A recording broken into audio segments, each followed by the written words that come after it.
रायगडचा दौरा कसा असणार आहे, काय सांगा? आज आमचं आपल्या विश्वाचं दैवत छत्रपती शिवरायांच्या चरणी पुन्हा नतमस्तक होण्यासाठी चाललो आहे रायगडाला. आज मुक्काम येत आम्ही रायगडला. उद्या सकाळी 30 तारखेला रायगडाच्या चरणी नतमस्तक होऊन तिथले पवित्र माती कंपाळी लावून आशीर्वाद घेऊन पुन्हा अंतरवल्ली येणार आहे. तर जातानीचा मार्ग जातानीचा मार्ग रायगड येतानीचा दुसरा आहे. बरं, रायगडच निवडण्यामागचं कारण काय आहे? तुम्ही शपथ वगैरे घेतली होती का? काय नेमकं कारण होतं की तुम्ही पुन्हा रायगड? नाही, मी तो कायदा बनल्याच्या नंतर दर्शन घ्यायला येईल म्हणून मी आता दर्शन घेण्यासाठी चाललो आहे. तुम्ही म्हणाले होते की ज्यावेळेस आरक्षण मिळेल त्यावेळेस तसंच गुलालाचा ट्रक घेऊन लोणावळ्यापर्यंत आणि तिथून पुढं रायगडला जाणार असं म्हणले होते. या कायद्याच्या मार्फत हे जो कायदा काल बनलाय अधिसूचना निघाल्या याची अंमलबजावणी झाल्याच्या नंतर आणि याच्या मार्फत ज्याची नोंद मिळाली त्याच्या सोयऱ्याला एक प्रमाणपत्र मिळालं मग विजयी सभा घेणार. जाहीर सभेचं काय? विजयी सभा घेणार आता ते सांगितलं. विजयी सभा कुठं रायगडाच्या ते मी वेळेवर डिक्लेअर करणार. पाटील अधिसूचना निघाली ती आता तुम्ही बोलला गुलालाचा अपमान सरकार करणार नाही. सरकारने आता काय करायला हवं, काय काळजी घ्यावी? अगोदर हे सांगतो, बरं झालं तुम्ही विचारलं. अगोदर हे सांगतो की सरकारनं त्यावरती म्हणणं मागितलेलं आहे. 15 दिवसाचा वेळ आहे म्हणणं देणाऱ्यांना. मराठ्यांच्या महाराष्ट्रातल्या बांधवांना सांगतोय माझं असं म्हणणं आहे आणि विनंतीसुद्धा आहे सगळ्यांना जे अभ्यासक आहेत आरक्षणाचे, जे तज्ज्ञ आहेत, ज्यांना आरक्षणाच्या कायद्याबद्दलची घटनेच्या कायद्याबद्दलची माहिती आहे, घटना अभ्यासक आहेत आणि कायदा अभ्यासक आहेत, ज्यांना आरक्षणाच्या बाबतचे बारीक खचखाळगे माहिती आहेत, या सगळ्यांना विनंती की तुमचं म्हणणं तिथं मांडा. हा जो सगळ्या सोयऱ्यांचा आता कायदा बनतोय इथं तुमचं म्हणणं 15 दिवसात तिथं मांडा. सगळा सोयरा ह्यो फायनल शब्द आहे. ज्याची नोंद मिळाली त्याच्या सोयऱ्यांना यापासून नोंद न मिळाल्यामुळं फायदा होणार आहे लाखो करोडो लोकांचा. ही शब्द मराठा समाजाने लक्षात ठेवावा. मग ह्या अभ्यासकांनी आता तिथं म्हणणं मांडावं. उगाच व्हॉट्सअप फेसबुकला गप्पा ठोकीत बसण्यापेक्षा इकडं समाजाच्या कामाला किती हे त्याच्यातून दाखवून तुम्हाला आम्हाला काय दाखवायचं आहे, काय सिद्ध करायचं आहे तुम्हाला, त्याच्यापेक्षा तिथं ताकद वापरा तुमची. इकडे तिकडे शक्ती वायाला घालू नका. तुमची बुद्धीचा उपयोग तिथं करा. तो शब्द फायनल राहणार आहे सगळ्या सोयऱ्यांचा, कारण त्याच्यातच महाराष्ट्रातल्या मराठ्याचं कल्याण होणार आहे. फक्त याच्यात तुमचं आणखीन काही म्हणणं ॲड करायचं आहे का? महाराष्ट्रातल्या मराठा समाजाने हे लक्षात ठेवावं की मी त्यांना आव्हान केलेलं आहे. तुमचं काय म्हणणं मांडायचं आहे का तुम्ही तिथं मांडा, म्हणजे आणखीन तो कायदा मजबूत होईल. ध्यानात असू द्या. सगळ्यांना मी खरंच हात जोडून विनंती करून सांगतो, अभ्यासकांना, सगळे तज्ज्ञ आहेत, जे कोण असतील, वकील बांधव असतील, त्यांनी मराठा समाजाचा तो सगळ्या सोयऱ्यांचा होणारा कायदा मजबूत होण्यासाठी तुमचं काय म्हणणं आहे ते मांडा. ते त्याच्यात घेणार आहेत. इकडं कशाला मांडता आणि इकडं कशाला लिहिता, आमकं झालं तर काही झालेलं नाही. काहींची म्हणतो मी उगं पोटदुखी विचारलं नाही म्हणून काही नाही केलं. काय विचारायचं आहे? समाजाचं कल्याण झालं आहे. मी माझ्या मायबाप समाजाला विचारतो आणि ते करतो. समाजाचं कल्याण झालेलं आहे. आणि यालाच जोडून एक महत्त्वाचा विषय, मराठवाड्यात कमी नोंदी सापडल्यात त्यामुळे आपण गॅजेट घ्यायचं लावलेलं आहे सरकारला. त्याचबरोबर मुंबई गव्हर्नमेंटचं सुद्धा गॅजेट घ्यायचं सांगितलं आहे. 1902ची सुद्धा जे पुरावे ते सुद्धा घ्यायचे सांगितले. सातारा संस्थांचे सांगितले. विशेष करून मराठवाड्यातल्या मराठ्यांना सांगतो, कोणालाही टेन्शन घ्यायची गरज नाही. मी आहे तोवर कोणी टेन्शन घ्यायचं नाही. एकही मराठवाड्यातला मराठा राहणार नाही, हे शब्द मी तुम्हाला आज देतो. एक सुद्धा राहणार नाही.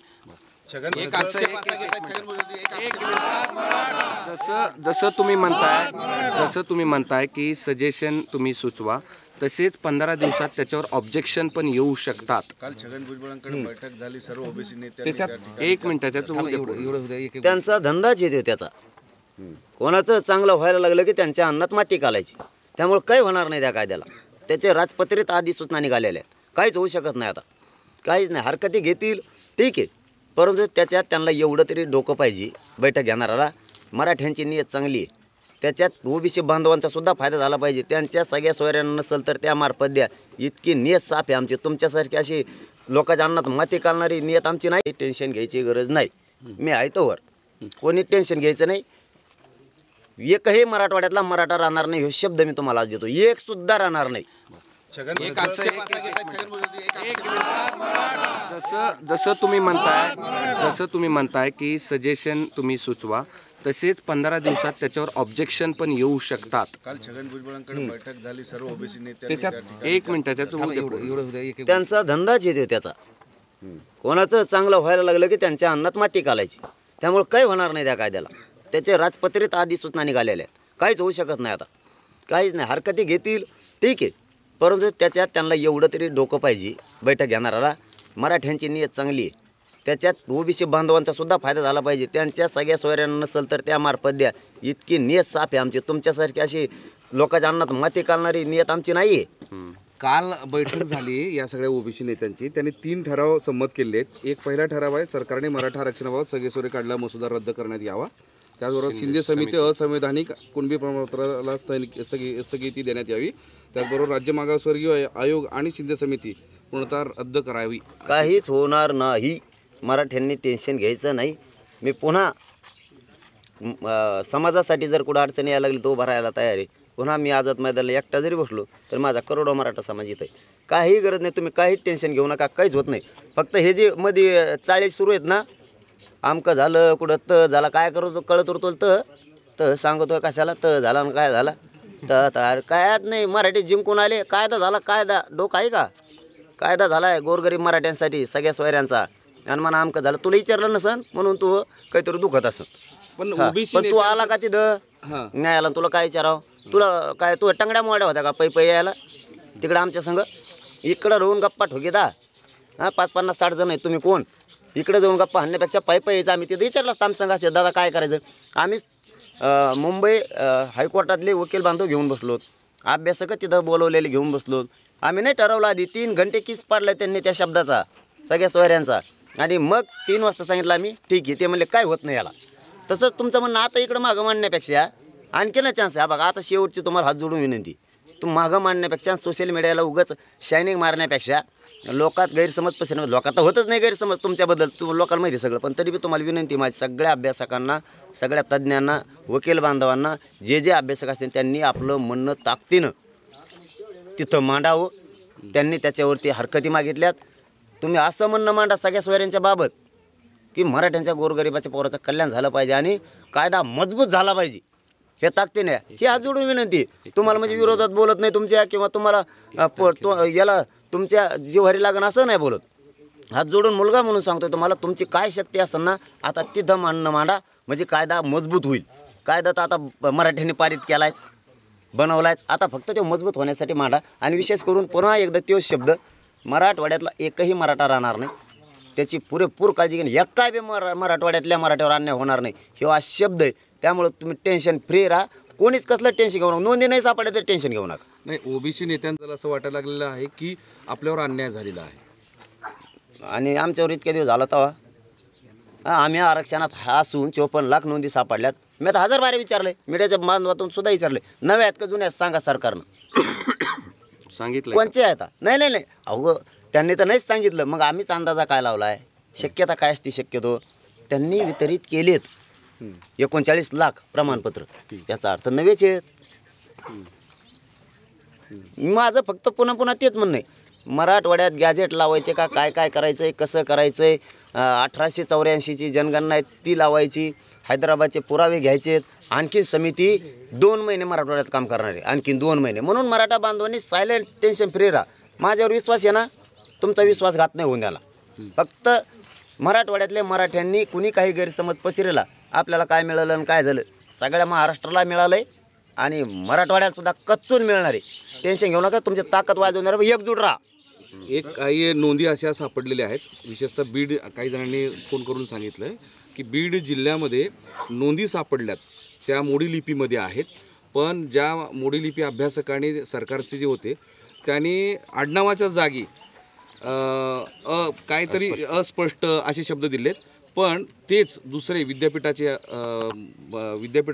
जे मोडी लिपिकार आहेत ते असं म्हणतात की सगळं स्पष्ट दिसतंय, आडनाव पण दिसत आहेत, पण हेतुपुरस्सर ते आडनाव टाकले गेले नाहीत आणि तसं काही पुरावे दिलेले आहेत. पाटील त्याला जोडून कसं आहे की अनेक हजारो नावं डबल नावं आहेत आणि अनेक आता सुद्धा बरेच अर्ज होत आहेत, त्यांना काय आव्हान करते? सगळ्या बांधवांना अगोदरचं यांचं महत्त्वाचं आहे की मी सांगतोय सरकारला आणि मुख्यमंत्री साहेबांसुद्धा असे प्रकार जसे मागं होत होते तसे त्यांनी काही कमी केलेत. विभागीय आयुक्त साहेबांनासुद्धा माझी आज विनंती आहे की तशा अधिकाऱ्यांनी केलं असेल तर त्यांना मागं केलेले जसे कामावून कमी केले त्यांना काही ना आणखीन कामावून कमी करा. आणि बीड जिल्ह्यासह महाराष्ट्रात आणि मराठवाड्यात ज्या नोंदी सापडल्या असताना अशा ते पुऱ्या ग्राह्य धरा. कारण काहीच्या ठिकाणी नुसत्या रेषासुद्धा वडलेले, ते वर कुणबिलेलं आहे, खाली कुणबिलेलं, मध्ये रेषा वडल्यात, ते सुद्धा सगळे कुणबी म्हणून धरा. आणि तुमच्या ज्या तालुका स्तरावर तुम्ही समित्या नेमल्यात, या समित्यांना प्रत्यक्ष काम करायला लावा आता. म्हणजे आजपासूनच, आज सोमवार आहे, आता आजपासून वर्किंग डे सुरू झाला आहे, तुम्ही पहिलं त्या समित्या ॲक्टिव्ह करा सगळ्या. मी तसं मुख्यमंत्री साहेबांना आज बोलणार आहे, कालही सांगितलं होतं, आजही बोलणार आहे. दोनही उपमुख्यमंत्र्यांसुद्धा मी स्वतःहून सांगणार आहे. आता आजपर्यंत नाही सांगितलं पण आता स्वतःहून सांगणार आहे की त्या समित्या ज्या गठीत केल्या त्यांना ताकदीनं कामाला लावा. मराठवाड्यातल्या नोंदी आणि मराठवाड्यातल्या असणाऱ्या अडचणी सोडवा. काही ठिकाणी जळीत झालेले, त्या ठिकाणीचा प्रकार तुम्हाला शेजारच्या गावात सापडलेल्या नोंदी त्याच्या आधारावरतीच त्या गावाला द्या. आता नोंद त्यांच्या जळालं रेकॉर्ड म्हणल्यानंतर त्यांनी काय मारायचं आहे का? आणि सगळ्या सोयऱ्यांची अंमलबजावणी तातडीनं आता लगेच त्याचे सुरू करा, ही पण विनंती. बरं, 1 तारखेला ओबीसींच्या वतीनं महाराष्ट्रभर आंदोलन करण्यात येणार आहे. खासदार आमदारांच्या घरासमोर या ठिकाणी आंदोलन करण्याचं त्यांनी ठरवलेलं. चांगलं आहे ना, मग करू द्या ना. मै थोडीच परवानगी लागणार आहे त्यांना, करा म्हणा काय करायचं तुम्हाला. आपण कुठं त्यांना विरोधी, लोकशाहीचा अधिकारी ते आम्हाला आरक्षण मिळावं म्हणून करत असते, ते ओबीसीला आम्हाला मराठ्यांना आरक्षण मिळावं म्हणून करत असते. कारण तुम्ही पण ओबीसीच आहेत. मग कोण आहे?